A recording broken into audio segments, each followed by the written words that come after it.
अच्छा, आप आज जिस जगह पर हैं आपको करोड़ों लोग जानते हैं। शुरुआत तो ऐसी हुई नहीं होगी, इससे पहले और भी काम करने पड़ते हैं कभी कभी, है ना? जैसे अर्चना जी, मैंने देखा अर्चना जी को भी एक बार हॉरर शो आपने किया था, याद है? उसमें सिर्फ प्लेट में इनकी मुंडी आई थी। तो ये जब प्रोड्यूसर से पैसे मांगने गई, उन्होंने कहा कि हम सिर्फ मुंडी मुंडी के पैसे देंगे, पूरी बॉडी तो हमने यूज ही नहीं की, इतना ही मुंह था।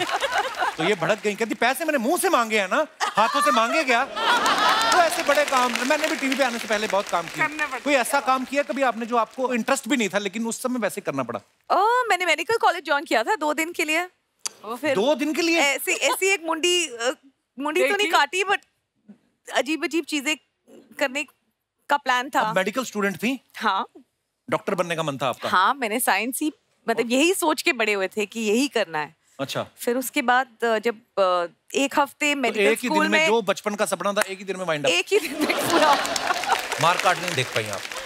हाँ। आपने ऋचा जी कोई ऐसा काम किया? अजीब अजीब तो नहीं, लेकिन बहुत सारे काम किए। मैं एक कंप्यूटर इंस्टीट्यूट में वो स्टूडेंट काउंसलर नहीं होते, बस पता होता है कि जो पेरेंट्स आए बच्चे को लेकर बस फंसाना है कि आपका बच्चा बहुत अच्छा ही कंप्यूटर कोर्स कर लेगा। उस जमाने में बहुत एक बाढ़ आई थी ऐसे इंस्टीट्यूशंस की, तो वो काम किया। फिर एक एनजीओ के लिए पैसे मांगने कंपनियों में जाना पड़ता था, वो किया। इस तरह के बहुत सारे काम किए। एक अखबार में काम किया, 1500 रुपए की नौकरी की। दीप्ति जी, आपने कभी ऐसा? मैंने भी बहुत सारे काम किए। मैं एक छोटे शहर मेरठ से आई हूँ और जब मैं छोटी थी तो मैंने एक अपना क्राफ्ट का काम शुरू किया था जो आज तक चल रहा है। वो मेरी सिस्टर्स संभालते हैं। मैं एक ज्वेलर के पास गई और मैंने उनसे बोला कि मैं आपके लिए पैकेजिंग मटेरियल बनाऊंगी। तो उन्होंने कहा ठीक है बना लाओ, 2000 पर्स। मैंने फिर टेलर्स रखे और आज तक मेरा वो काम चल रहा है। उसके बाद मैं मिस इंडिया बनी, फिर मैं उसके बाद सिंगापुर में मैंने मॉडलिंग की और फिर मैंने बस क्या बात है सारे काम किए। तो फिर वो ट्रैवल बग लग गया मुझे, तो अब मैं दुनिया घूमती हूँ और इसके अलावा अब मैं एक एनजीओ चलाती हूँ जिसमें मेरे पास 1500 कुत्ते हैं जिन्हें मैं सुबह और रात को खाना खिलाती हूँ।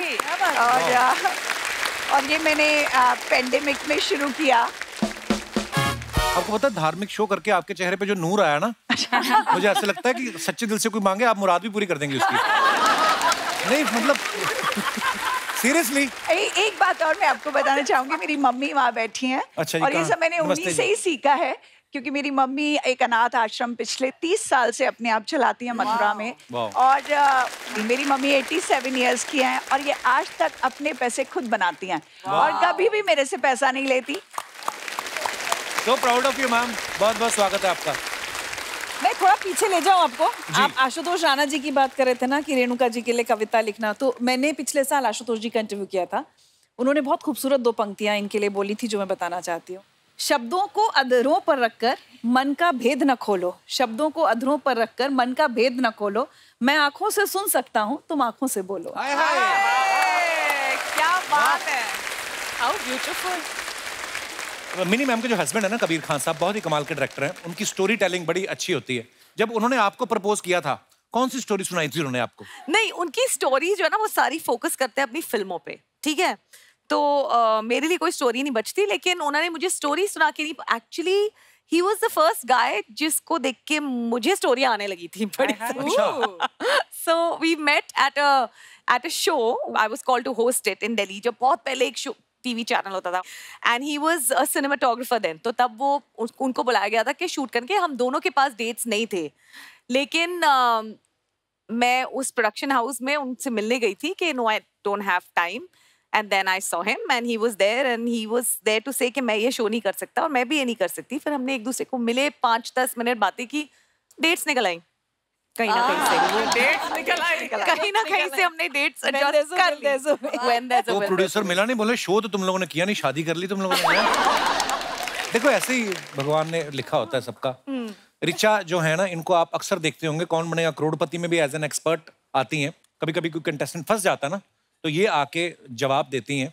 कंटेस्टेंट इनसे पूछता भी है कि आप श्योर हैं, तो ये बोलते हैं कि 99% श्योर हूँ। तो 1% तो आप पे भी दबाव रहता होगा कि अगर मेरे गलत जवाब से उसका पैसे हार गया हो। कभी ऐसा हुआ है कि किसी ने आपका जवाब गलत हो गया और 10 लाख से सीधे 5,000 पे आ गया हो? ये हुआ नहीं, क्योंकि मैं 1-2 बार ये कह चुकी हूँ कि नहीं आता। मतलब जब नहीं आता अच्छा। तो वहाँ टीम कहती है कि किसी को पैसे हरवाने से अच्छा है कह दो नहीं आता।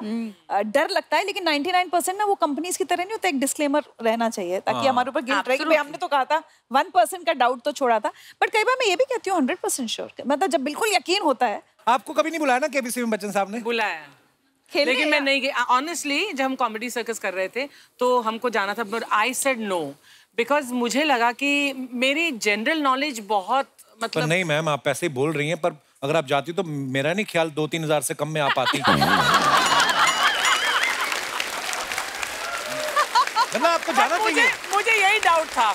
मैंने कहा ऐसा ना हो नाक कट जाए यार। ये तो कितना अच्छा खेल के आए हैं सोनू के ताज्जुब साथ। है मुझे, ये अच्छा खेल के आया। नहीं, हम बैठे थे 50 लाख मदद जीता करने। हमने। हैं 50? क्या किया उन 50 लाख का? पर वो चैरिटी में देते हैं। चैरिटी। मैं तो केबीसी में जाती हूँ सिर्फ अमिताभ बच्चन को देखने। मेरा तो एक ध्येय रहता है कि बस बच्चन और साहब। ये सच्ची में कह रही हैं, ये 10 बच्चन साल साहब से की इतनी कर- बड़ी फैन है ना। अभी मैंने इनके बारे में सुना था कि बच्चन साहब की कोई भी फिल्म आ रही हो ना, कितनी भी बार आ जाए ये देख लेती हैं।